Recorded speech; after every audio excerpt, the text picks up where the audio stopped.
How did he get in? That's the big question being asked today about the guy seated right behind Dr. Anthony Fauci during that heated hearing about the pandemic on Capitol Hill. He kept mugging for the camera during the most serious moments, and wait till you hear who he turned out to be.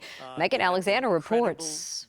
Who let this guy in? A knucklehead made mocking gestures as he sat right behind Dr. Anthony Fauci during yesterday's fiery congressional hearing. The vast majority of Americans appreciate your work over the years. Look what happens as Fauci speaks emotionally about threats to his family. They've involved my wife and my 3 daughters.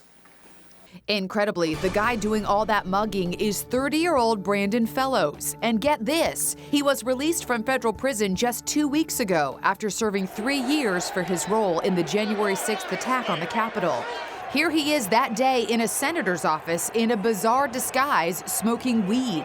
Fellows is a former logger from upstate New York. He received a stiff prison term in part because he insisted on calling his trial judge a Nazi. Not a good idea.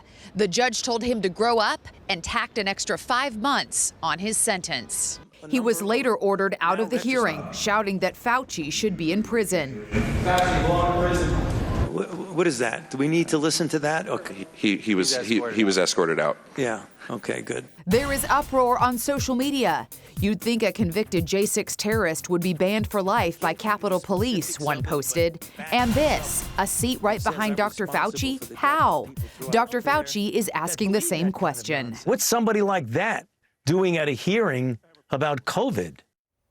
A congressional source tells us it was first come, first served for getting into the hearings. Whoever showed up first was let in and seated.